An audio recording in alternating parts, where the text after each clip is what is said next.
Un homme tue un millionnaire âgé en le jetant du haut d'un pont, sans savoir qu'un garçon noir le. Étienne Dubois se tenait au bord du pont Alexandre III, le vent froid lui mordant la peau. À ce moment-là, il se sentait comme rien de plus qu'un fantôme hantant la ville qu'il aimait autrefois.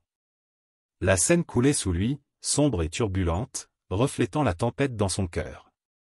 Il serra les poings, sentant peser sur lui le poids de ses dettes croissantes et des échecs de son article. Comment en était-on arrivé là? Y avait-il encore de l'espoir pour lui, ou était-il destiné à disparaître comme les tableaux qu'il ne pouvait plus créer? Ses pensées furent interrompues par une voix qui traversa le brouillard de son désespoir. « Tu crois que tu peux abandonner, Étienne ?»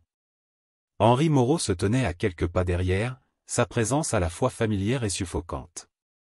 Des années d'amitié s'étaient transformées en un lien tordu d'exploitation. « Tu me dois quelque chose, et tu le sais. » Étienne se retourna brusquement, la colère débordante. « Vous le devez? Tu m'as tout pris. Mes rêves, mon talent. Vous m'avez utilisé. » Les mots jaillirent avant qu'il ne puisse les arrêter, chacun étant un poignard pointé vers l'homme qui l'avait trahi. Henri s'avança, les yeux froids et calculateurs. « Tu as fait tes choix, Étienne. Vous laissez votre talent s'épuiser. Tu penses que quelqu'un te pleurera si tu sautes dans cette rivière? » La raillerie restait dans l'air, chargée d'années de ressentiment tacite. Dans un moment de rage aveugle, Étienne poussa Henri. Le vieil homme trébucha en arrière, les bras agités alors qu'il tombait vers les eaux sombres en contrebas. Le cœur d'Étienne s'arrêta en voyant Henri plonger dans la Seine, le clapotis résonnant dans ses oreilles. L'horreur l'envahit, le glaçant jusqu'aux os. Qu'avait-il fait? Il n'y avait pas de retour en arrière. Depuis l'ombre, un jeune garçon nommé Malik regardait, ses yeux écarquillés remplis de peur et de confusion. Il s'y était caché, invisible, tenant dans ses bras un petit morceau de papier devenu humide à cause de la pluie. Malik a compris la gravité de ce dont il venait d'être témoin, ce n'était pas un combat ordinaire, mais une vie volée en un clin d'œil. Le poids du moment pesait sur lui, lourd et suffocant. Alors qu'Étienne reculait, l'esprit en ébullition, il croisa le regard de Malik. « Vous n'avez rien vu, n'est-ce pas » murmura-t-il, désespéré, la voix tremblante de culpabilité. Mais le silence de Malik en dit long. Il ressentait le poids d'un secret qui pourrait briser des vies. Le cœur de Malik s'emballa. Doit-il parler? Doit-il crier? Le monde autour de lui semblait surréaliste, comme s'il était entré dans un tableau où les couleurs saignaient et les lignes se brouillaient. Le visage d'Étienne se tordit d'angoisse et, pendant un bref instant, Malik vit un homme non seulement rempli de rage, mais aussi d'un profond chagrin, un homme qui avait tout perdu. « Pourquoi as-tu fait ça » Malik y parvint finalement, sa voix étant à peine un murmure, tremblante d'incertitude. Étienne détourna le regard, incapable de croiser le regard du garçon. « Je ne sais pas. » L'aveu resta en suspens, lourd de regrets. La Seine continue de couler, indifférente au chaos dont elle a été témoin. À ce moment-là, Étienne et Malik se trouvaient au bord du précipice du changement, ignorant que leur vie était désormais liée à jamais par un seul acte de désespoir. Les ombres de la culpabilité étaient grandes et tous deux comprirent, à leur manière, que le poids de ce qui s'était passé ne pourrait jamais être effacé. Étienne retourna à son atelier, la porte grinçant lorsqu'il entra. L'odeur familière de la peinture et de la térébenthine emplit l'air, mais elle lui semblait désormais étrangère. Son cœur s'emballa tandis que les souvenirs d'Henri envahissaient son esprit. Chaque pensée était comme un couteau tranchant, entaillant plus profondément son état déjà fragile. Il regarda autour de lui, mais tout semblait ennuyeux et sans vie, tout comme son esprit. Il s'approcha du chevalet, espérant trouver du réconfort dans son article. La toile vierge se tenait devant lui, se moquant de lui par son vide. Étienne ramassa un pinceau, la main tremblante. Il essayait de peindre, d'exprimer le chaos dans son cœur, mais chaque trait lui paraissait lourd de remords. Les couleurs qu'il aimait habituellement semblaient atténuées. Il laissa tomber la brosse avec frustration, sentant le poids de sa culpabilité s'installer sur ses épaules comme un linceul. Dans une autre partie de la ville, Malik arpentait les rues, son esprit s'emballant en pensant à cette nuit. Son cœur était lourd alors qu'il revoyait la scène dans sa tête, la poussée, la chute, l'éclaboussure. Il avait vu une vie se terminer, et le fardeau de cette connaissance lui pesait. Il avait envie de crier, d'en parler à quelqu'un, mais la peur le retenait. Que se passerait-il s'il parlait? Serait-il en danger? Serait-il blâmé? Malik trouva un coin tranquille dans le parc et s'assit sur un banc, essayant de faire le tri dans ses émotions. Il regardait les gens passer, riant et vivant leur vie, inconscient du sombre secret qu'ils portaient. Il ne se sentait pas à sa place parmi eux, comme une ombre dérivant dans la lumière. Il pensait à Étienne et à la colère qu'il avait consumée. Mais derrière cette colère, Malik voyait un homme brisé par ses choix, un homme qui avait tout perdu. Alors qu'il était assis là, Malik a commencé à comprendre quelque chose d'important. Il a pensé à l'art et aux histoires qu'il racontait. Il réalisa que la vérité pouvait être à la fois libératrice et emprisonnante. S'il révélait ce qu'il avait vu, il pourrait se libérer du fardeau, mais il pourrait aussi blesser les autres. Le poids de sa décision lui paraissait immense et il souhaitait pouvoir remonter le temps. De retour au studio, Étienne arpentait la pièce, l'esprit en ébullition. Il voulait échapper à la douleur, fuir les souvenirs d'Henri. Mais quelle que soit la vitesse à laquelle il se déplaçait, la culpabilité le suivait, une ombre qui ne voulait pas le quitter. Il pensa à son passé, aux rêves qu'il avait faits autrefois et à la façon dont ils s'étaient tous envolés. Les murs du studio semblaient se refermer sur lui et il avait le souffle coupé. Il s'assit par terre, regardant la toile vierge. C'était comme un miroir reflétant son âme vide et dénuée de couleur. Soudain, une pensée le frappa, il devait faire face à ce qu'il avait fait. Il ne pouvait pas se cacher éternellement. Le poids de sa culpabilité était trop lourd à supporter seul. Alors que le soleil se couchait dehors, projetant de longues ombres dans la pièce, Étienne ressentit une lueur de détermination. Il devait trouver un moyen de faire face à ses actes, de rechercher une forme de rédemption. Mais comment a-t-il pu faire ça? Aurait-il la force d'affronter Malik, le garçon qui avait tout vu? Les questions tourbillonnaient dans son esprit, le laissant plus perdu que jamais. À ce moment-là, Étienne et Malik se trouvaient à la croisée des chemins, chacun aux prises avec les ombres de la culpabilité qui les pesait. Ils étaient liés par un moment partagé, un sombre secret qui pourrait changer leur vie pour toujours. Et alors que la nuit tombait, la ville autour d'eux continuait de bouger, inconsciente de l'agitation qui couvait dans le cœur de deux âmes improbables. Malik inspira profondément alors qu'il se tenait devant le studio d'Étienne. Il ressentait un mélange de peur et de détermination.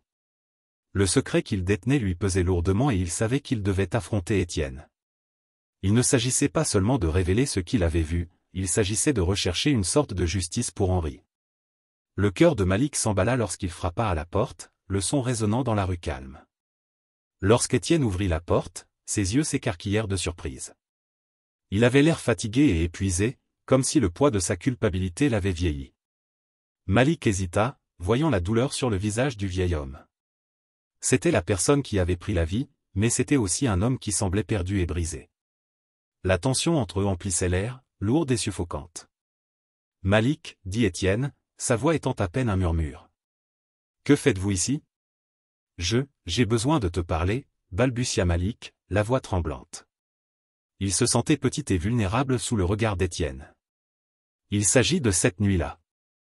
L'expression d'Étienne passa de la surprise à la colère. Tu ne devrais pas être ici. Vous ne comprenez pas de quoi vous parlez.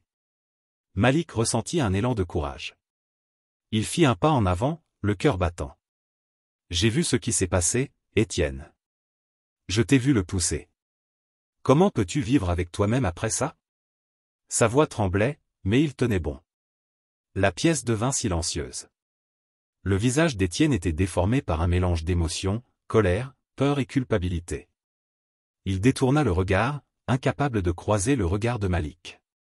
Vous ne connaissez pas toute l'histoire, répondit-il sur la défensive, la voix s'élevant. Je n'ai pas besoin de connaître toute l'histoire. Cria Malik, la voix brisée. Vous avez pris une vie. Henri ne méritait pas ça. Vous ne pouvez pas faire comme si rien ne s'était produit. Étienne serrait les poings, le corps tendu. Que voulez-vous de moi? Demanda-t-il d'une voix basse et tendue. Tu veux que j'avoue? Dire que je suis désolé? Ça ne changera rien. Le cœur de Malik se serra à la vue du désespoir d'Étienne. Il était venu ici pour chercher des réponses, mais maintenant il avait l'impression de pousser un homme plus profondément dans sa douleur. « Je veux que tu fasses face à la vérité, » dit doucement Malik. « Je veux que vous compreniez le poids de ce que vous avez fait. » Il y eut une longue pause alors que les défenses d'Étienne commençaient à s'effondrer. Il regarda Malik et pendant un bref instant, la colère disparut de ses yeux. « Que penses-tu que je ressens » demanda Étienne, la voix brisée. « Je ne peux pas y échapper. Je vois son visage tous les soirs. Je l'entends appeler à l'aide. » Le cœur de Malik s'adoucit face à la vulnérabilité d'Étienne. Il réalisa que l'homme devant lui n'était pas seulement un criminel, c'était un être humain tourmenté par ses choix. « Alors laisse tomber » a exhorté Malik. « Parle-moi. Vous n'êtes pas obligé de porter ça seul. » Étienne prit du recul, submergé par les émotions. Les larmes lui remplirent les yeux alors qu'il luttait pour respirer. « Je ne sais pas comment vivre avec ça, » avoua-t-il, sa voix à peine au-dessus d'un murmure. Malik ressentit un élan d'empathie. Il avait voulu affronter Étienne avec colère, mais maintenant il voyait la profondeur de sa douleur. « Vous pouvez commencer par être honnête, » dit doucement Malik. « Vous devez faire face à ce que vous avez fait. C'est la seule façon de commencer à guérir. » Un lourd silence planait entre eux, rempli de paroles inexprimées et de douleurs partagées. Étienne essuya ses larmes et, pour la première fois, il sembla reconnaître la gravité de ses actes. Le cœur de Malik s'emballa lorsqu'il réalisa qu'ils étaient à un tournant. La vérité était lourde, mais c'était aussi le premier pas vers une voie à suivre. À ce moment-là, les deux garçons se trouvaient au bord d'un abîme sombre, chacun aux prises avec ses propres vérités. Ils étaient liés par un moment partagé d'horreur et de culpabilité qui avait changé leur vie pour toujours. À mesure que les ombres s'allongeaient à l'extérieur, le poids de leurs décisions devenait plus grand, mais une lueur d'espoir commençait à émerger dans le lien fragile qui se formait entre eux. Alors que le soleil se levait sur Paris, la ville bourdonnait de vie, mais dans le cœur d'Étienne, une tempête grondait. La nouvelle de la mort d'Henri se répandit rapidement et la police commença son enquête. Les agents ont parcouru les rues à proximité du pont Alexandre III, posant des questions et prenant des notes. Étienne se sentait enfermé dans son propre atelier, les murs se refermant sur lui. Chaque bruit extérieur faisait battre son cœur. Il imaginait la police frappant à sa porte, exigeant des réponses qu'il ne voulait pas donner. Pendant ce temps, Malik était assis sur un banc dans le parc, regardant fixement le sol. Le poids de son secret lui paraissait plus lourd que jamais. Il savait qu'il avait vu quelque chose de terrible, mais révéler la vérité pourrait tout changer. Son esprit bouillonnait de pensées sur Henri et Étienne. Malik se sentait partagé entre sa peur des conséquences et son désir de justice. Que arriverait-il à Étienne s'il prenait la parole? Est-ce que cela aurait même une importance? À mesure que la journée avançait, l'anxiété d'Étienne grandissait. Il ne pouvait pas peindre, ne pouvait penser à rien d'autre qu'au crime qu'il avait commis. L'image du visage d'Henri le hantait, apparaissant dans chaque ombre et dans chaque scintillement de lumière. Il essaya de s'en débarrasser, mais les souvenirs s'accrochaient à lui comme un épais brouillard.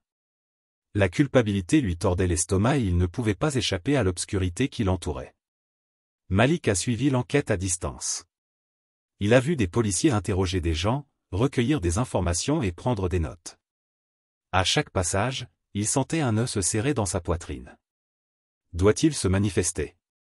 Il s'imaginait raconter à la police tout ce qu'il avait vu, comment Étienne avait bousculé Henri. Cela pourrait rendre justice, mais cela pourrait aussi signifier qu'il perdrait tout. Après tout, ce n'était qu'un garçon, pris dans un réseau d'erreurs d'adultes. Ce soir-là, alors que les ombres s'étendaient sur la ville, Malik prit une décision.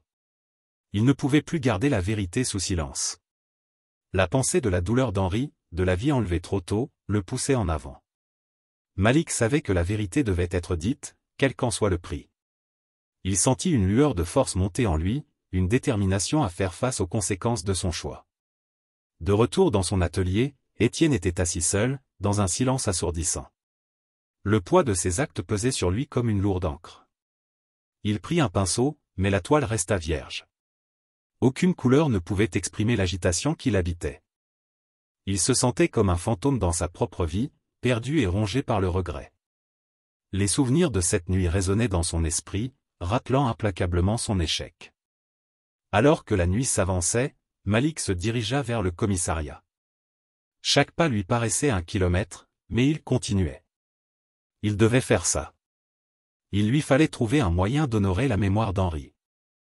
La vérité n'était pas seulement une question de punition, il s'agissait de comprendre la profondeur de la perte et la responsabilité des actes. Malik entra dans la station, le cœur battant, prêt à affronter tout ce qui l'attendait. À ce moment-là, Étienne et Malik se trouvaient à la croisée des chemins, leur vie liée par le destin. Chacun avait un choix à faire, un choix qui déterminerait son chemin. Le poids de leur décision était lourd, mais une lueur d'espoir demeurait. La vérité pouvait être douloureuse, mais c'était aussi le premier pas vers la guérison. À mesure que la nuit s'installait sur Paris, les ombres s'approfondissaient, tout comme la promesse d'une nouvelle aube. La salle d'audience était remplie d'un silence tendu alors qu'Étienne Dubois se tenait devant le juge. L'air était chargé d'impatience et le poids du moment pesait sur lui. Il pouvait sentir les yeux des spectateurs le transpercer, chaque regard rappelant ses actions. Le cœur d'Étienne s'emballait et il avait du mal à garder son sang-froid. Les conséquences de son moment de colère étaient sur le point de se dévoiler. De l'autre côté de la pièce, Malik était assis tranquillement, les mains serrées sur ses genoux. Il ressentait un mélange de peur et de détermination. Aujourd'hui était le jour où il partagerait ce dont il avait été témoin. Le souvenir de cette nuit fatidique se reproduisait dans son esprit, et il savait que ses paroles porteraient une lourde vérité. Le moment qu'il avait gardé secret pendant si longtemps était enfin révélé. Alors que le procès commençait, le procureur s'est levé pour présenter l'affaire. Il s'exprime clairement, retraçant les événements qui ont conduit à la mort tragique d'Henri Moreau. Chaque mot était comme un couteau dans le cœur d'Étienne. Il a écouté le procureur décrire l'affrontement sur le pont Alexandre III, dressant un tableau de colère et de violence. Étienne avait envie de crier, de se défendre, mais il se sentait paralysé par la honte. Quand ce fut au tour de Malik de témoigner, le silence régnait dans la salle. Il se leva, ses jambes tremblant légèrement alors qu'il s'approchait de la tribune. Le juge le regarda gentiment, l'encourageant à parler. Malik inspira profondément, essayant de calmer ses nerfs. Il commença à raconter les événements de cette nuit, sa voix tremblante mais résolue. Pendant qu'il parlait, la salle d'audience était captivée par l'honnêteté brute de ses propos. Malik a décrit comment il avait vu Étienne et Henri se disputer avec passion. Il a parlé de la poussée, de la sensation que le temps s'était arrêté à ce moment-là. Les yeux de la salle d'audience étaient désormais tournés vers Étienne, et Malik pouvait voir la culpabilité gravée sur le visage de l'artiste. Malik ressentait un sentiment de pouvoir en partageant la vérité, mais aussi un poids sur ses épaules. Il révélait un douloureux secret qui allait tout changer. Les familles d'Henri se sont rassemblées dans la salle d'audience, leurs expressions étant un mélange de chagrin et de colère. Ils écoutaient attentivement, absorbant chaque détail. Malik pouvait ressentir leur douleur, et cela ne faisait que renforcer sa détermination. Il voulait qu'ils comprennent qu'il ne se contentait pas de révéler un crime, il exprimait une perte qui avait affecté de nombreuses vies. Alors que le procès se poursuivait, Étienne a été confronté à l'impact émotionnel de ses actes. Il a vu les visages de ceux qui aimaient Henri, et cela l'a brisé. Chaque témoignage dresse le portrait d'une vie écourtée, de rêves non réalisés. La prise de conscience qu'il avait causé ces souffrances pesait lourdement sur son cœur. Enfin, arriva le moment où le jury allait rendre son verdict. Étienne retenait son souffle, les mains tremblantes à ses côtés. Malik était assis dans une attente anxieuse, espérant que justice soit rendue mais craignant les conséquences possibles. La tension dans la salle était palpable lorsque le contremaître se leva pour lire la décision. Lorsque le verdict fut annoncé, Étienne eut l'impression que le sol s'était effondré sous lui. Il a été reconnu coupable et condamné à la prison. Les mots résonnaient dans son esprit, un rappel brutal de la vie qu'il avait brisée dans un moment de colère. Alors qu'on l'emmenait, il pouvait entendre les sanglots discrets de Malik, un mélange de soulagement et de chagrin. À ce moment-là, Étienne a compris le vrai sens de la responsabilité. Il devrait faire face à la réalité de sa culpabilité, de la douleur qu'il avait causée et de la vie qu'il lui avait enlevée. La salle d'audience était devenue un champ de bataille, non seulement pour la justice, mais aussi pour la guérison de blessures qui prendraient du temps à cicatriser. Alors qu'il s'éloignait, le poids de ses actes le suivait, rappel constant des ombres qui enveloppaient désormais sa vie. Dans le calme de sa cellule de prison, Étienne Dubois commence à affronter le poids de sa culpabilité. Les murs, autrefois confinés et froids, se sont transformés en une toile pour ses émotions. Avec des fournitures limitées, il a recommencé à peindre. Chaque coup de pinceau devenait pour lui une manière d'exprimer ses remords et sa douleur. Il a mis tout son cœur dans l'œuvre d'art, créant des pièces qui reflètent son parcours du désespoir à une compréhension plus profonde de ses actions. Les couleurs qu'il a utilisées étaient sombres, symbolisant son chagrin, mais des nuances plus vives ont commencé à émerger, signalant une lueur d'espoir. Étienne pensait souvent à Malik, le jeune garçon qui avait été témoin de cet événement tragique. Il se souvenait du regard de Malik, un mélange de peur et de détermination. Le garçon avait été assez fort pour dire la vérité, et Étienne l'admirait pour cela. Dans son art, Étienne a voulu honorer le courage de Malik. Il a peint des scènes qui capturaient les ombres de cette nuit fatidique, mais aussi la possibilité de rédemption. Il espérait que Malik pourrait un jour voir ses œuvres et comprendre qu'Étienne cherchait à changer. Pendant ce temps, Malik ne chôme pas inspiré par la transformation d'Étienne, il poursuit son propre rêve de devenir peintre. Il a travaillé dur, saisissant chaque occasion d'apprendre et de grandir. Malik voulait utiliser son art pour raconter des histoires de vérité, de douleur et, finalement, d'espoir. Il a commencé à créer des pièces qui faisaient écho à ses expériences, y compris le poids du secret qu'il portait depuis si longtemps. Chaque tableau est devenu pour lui un moyen de traiter les émotions liées à cette nuit et l'impact qu'elle a eu sur sa vie. Au fil du temps, Malik se préparait pour sa première exposition d'art. L'événement a été pour lui l'occasion de partager son parcours et les leçons qu'il en a tirées. Il a inclus des œuvres représentant les ombres de la mort d'Henri, mais aussi des œuvres célébrant la vie et la résilience. Malik voulait que son art suscite des conversations sur la vérité et la justice, rappelant aux gens l'importance d'être honnête, même lorsque cela est difficile. Au milieu de leur voyage séparés, Étienne et Malik échangent des lettres. Étienne a écrit sur ses luttes en prison, ses tentatives pour trouver la paix grâce à l'art et sur la façon dont il apprenait à assumer la responsabilité de ses actes passés. Malik a répondu avec encouragement, partageant ses propres expériences et l'enthousiasme suscité par sa prochaine exposition. Leurs paroles les ont profondément liés, car tous deux étaient sur le chemin de la guérison et de la croissance. À travers leurs lettres, un lien s'est tissé entre eux. Étienne a trouvé du réconfort en sachant que Malik trouvait sa voie en tant qu'artiste, tandis que Malik a trouvé l'inspiration dans l'engagement d'Étienne envers le changement. Ils ont tous deux compris que l'art avait le pouvoir de guérir, de raconter des histoires et de combler le fossé entre leurs expériences.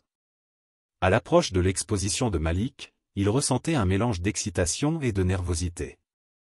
Il souhaitait honorer la mémoire d'Henri tout en mettant en valeur le chemin qu'il avait parcouru depuis cette nuit noire. L'exposition ne concernait pas seulement l'art, c'était un hommage à la vérité, à la résilience et à la possibilité de rédemption. Le chapitre s'est terminé sur un sentiment d'espoir. Étienne et Malik, bien que séparés par des murs, étaient unis par leur art et leurs expériences communes. Ils travaillaient tous les deux pour un avenir meilleur, un coup de pinceau à la fois. Les ombres de leur passé ont peut-être persisté, mais la lumière de leur créativité et de leur courage a commencé à briller, les guidant sur le chemin de la rédemption. Étienne Dubois était assis dans la lumière matinale qui filtrait à travers la fenêtre grillagée de sa cellule de prison. L'air était frais et le calme lui offrait un moment de paix. Au fil des mois, il s'est transformé d'une manière qu'il n'aurait jamais cru possible. Il avait appris à affronter la douleur de son passé et à rechercher le pardon à travers son article. Chaque tableau qu'il a créé n'était pas seulement le reflet de sa culpabilité, c'était aussi un pas vers la guérison. En peignant, Étienne pensait souvent à Malik. Le jeune garçon avait été témoin du pire moment de sa vie, mais il avait choisi de dire la vérité. Étienne admirait le courage de Malik et voulait lui rendre hommage à travers son article. Il a peint des scènes vibrantes d'espoir, où les ombres dominaient autrefois son œuvre. Les couleurs vives symbolisaient non seulement son voyage mais aussi le potentiel d'un nouveau départ. Pendant ce temps, hors des murs de la prison, Malik faisait de grands progrès dans sa propre vie. Il était devenu un jeune artiste passionné, utilisant son talent pour défendre la justice. Sa prochaine exposition d'art a été un moment important pour lui. Il voulait partager ses expériences et rappeler aux autres l'importance de la vérité et de la résilience. Malik a mis tout son cœur dans chaque pièce, veillant à ce que l'héritage d'Henri Moreau ne soit pas oublié. À l'approche du jour de l'exposition, Malik ressentait un mélange d'excitation et d'anxiété. Il avait créé des œuvres racontant l'histoire de cette nuit fatidique, mais il incluait également des pièces célébrant la vie et la force de l'esprit humain. Il voulait que le public ressente le poids de son voyage tout en voyant la lumière qui vient après l'obscurité. Le jour de l'exposition, la galerie bouillonnait d'énergie. Les gens se sont rassemblés pour admirer les œuvres de Malik, chaque œuvre suscitant des conversations sur la vérité, l'art et les luttes des artistes. Malik ressentait un sentiment de fierté en voyant les autres se connecter à son travail. Il a parlé de ses expériences, partageant les leçons qu'il avait apprises et l'importance de l'honnêteté, même face à la peur. Dans un moment d'émotion, Malik se tenait devant un tableau représentant la scène, où tout avait changé. Il a expliqué comment la rivière représentait à la fois la perte et l'espoir. C'était là où les ténèbres menaçaient, mais aussi un endroit où lui et Étienne pouvaient trouver la guérison. Le public l'a écouté attentivement, captivé par ses paroles et l'émotion de sa voix. Pendant ce temps, dans sa cellule de prison, Étienne reçoit des nouvelles de l'exhibition de Malik. Il ressentit un élan de fierté pour le jeune homme. Étienne savait que Malik ne se contentait pas de partager son histoire, il construisait également un pont vers la compréhension et la compassion. Il aurait aimé pouvoir être là pour soutenir Malik, pour voir jusqu'où il était arrivé. Alors que le soleil commençait à se coucher, projetant une lueur dorée sur la scène, arriva le moment tant attendu par Étienne. Il a finalement été libéré de prison. Le cœur battant, il se dirigea vers la galerie où Malik présentait son article.